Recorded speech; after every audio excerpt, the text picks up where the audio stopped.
appartient à qui? Nous devons, parce que maintenant là, nous sommes en train de découvrir Bintou. Avant, les gens étaient en train de construire les églises, tout ça.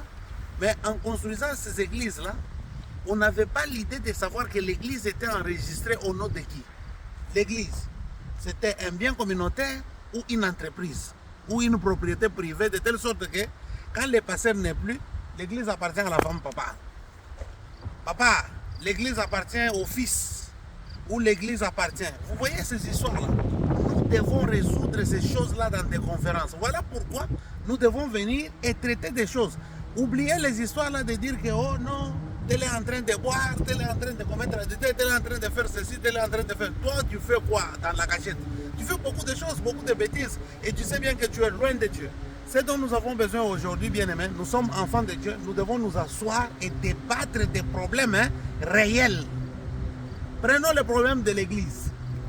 Si vous voulez commencer une église à partir de maintenant, oh, nous allons faire notre église, oh, nous allons faire ceci, cela.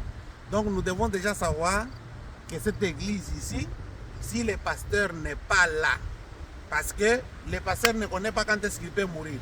Maintenant, ce sont des choses qui vont de surprise en surprise. Vous voyez quelqu'un, il était là fort, ceci, cela. Après vous apprenez, il est mort. Vous commencez à partager les photos. Vous ne foutez absolument rien pour le royaume de Dieu.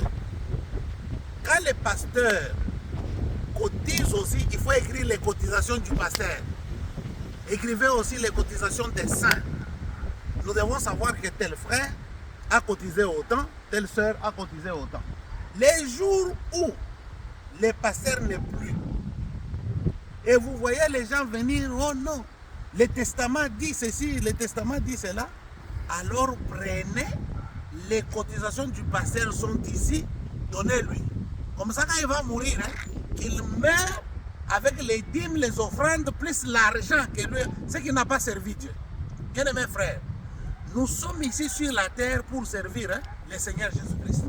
Et on a dit aux frères, nous allons dans l'enlèvement. Et nous chantons, nous sommes en chemin. La Bible et où Jérusalem y est où tu dis toi non un chemin quand tu chica ou jimushindu kai. Les chants doivent changer mes amis parce que les changements amènent un apport de quelque chose. Même Jésus quand il est venu, on parlait de l'agneau, non? Hein? L'agneau était un animal, non? Mais quand lui est venu, l'agneau est changé de l'animal, il est devenu un homme. Où est le problème maintenant? Il y a un changement. Mais pourquoi on ne veut pas du changement? Et on veut toujours Malois vieilles outres. Hein? Nous, Malois 20 nouveaux, nous vieilles outres. Non, ça va s'éclater. Donc c'est compliqué maintenant. Maintenant que tout le monde lit la parole, maintenant tout le monde comprend que non, on nous a mal expliqué les choses. Là où les choses sont bien expliquées, ça reste. Là où les choses ne sont pas bien expliquées, bien aimés frères, il faut débattre ces choses-là dans des... Voilà pourquoi Bantouba Somba ensemble. Voilà pourquoi la conférence. L'urgence s'impose. D'un moment à l'autre, si encore une autre maladie apparaissait, Covid. Mais vous irez dans quelles églises? Vous allez rester avec des bâtiments sans les gens là-dedans. Et après, vous n'avez pas reçu le Saint-Esprit. Hein? Avez-vous déjà reçu le Saint-Esprit depuis que vous avez cru? Hein? Voici ma problème à tout le now. Il y a beaucoup de problèmes. Comment l'église aujourd'hui, nous avons 5000 membres. Et dans cette église-là, il n'y a que 3 personnes qui prêchent. Pendant que la Bible dit que Dieu nous a donné 5 ministères. C'est pour le perfectionnement. Dans les 5 ministères, il n'y a pas le ministère du pasteur seul qui perfectionne l'église. Frère, on oublie les évangélistes, on oublie les autres. Et on dit non, moi je suis le pasteur. Mettons de l'ordre, mais on ne met pas de l'ordre chez soi. Comment tu peux aller mettre l'ordre dans la maison de quelqu'un si tu n'as pas mis l'ordre chez soi? Vous voyez, non? Prêcher rapidement des choses et puis ne pas les accomplir. Non, non, non, non, non, non, frère. Je crois que nous, on n'était pas avec Pharaon. Vous, les jeunes qui sont nés dans les messages comme moi, nous sommes nés dans les messages. Moi, je suis né dans les messages. Quelqu'un ne peut pas, on va naître où? On ne peut pas naître dans les messages. Oui, oui, oui, oui, on peut naître dans les messages. Parce que les enfants d'Israël, il y en a qui étaient nés en Égypte et d'autres étaient nés dans les déserts. Ils sont nés dans les déserts. Avec le message de qui? Avec le message de Moïse. Vous comprenez maintenant? Nous connaissons seulement Josué. Alors, faisons ce que Josué, William Marion Branham, dit.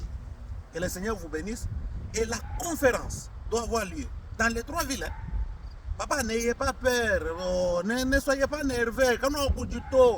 Au contraire, je demande aux gens de se tranquilliser parce que plus vous agitez, les enfants de Dieu se rendent compte déjà que nous avons ma prison, système aujourd'hui, pour prêcher même, tu veux arriver à Kinshasa, non. Est-ce qu'on t'a donné l'autorisation? Ah, papa, c'est pourquoi Dieu a fait de ces messages ici quelque chose de spécial. Le message n'est pas une dénomination où les hommes essayent de contrôler les gens pour les mettre. Non, non, non, non. Toute personne qui a un ministère qui sent à lui qu'il doit prêcher, il doit prêcher la parole sans attendre l'autorisation de qui que ce soit. D'ailleurs, par la loi, nous allons faire des choses de telle manière que ce soit la parole de Dieu. En tout cas, pour le reste, que le Seigneur vous bénisse très richement. Nous sommes très contents. Shalom, shalom, shalom.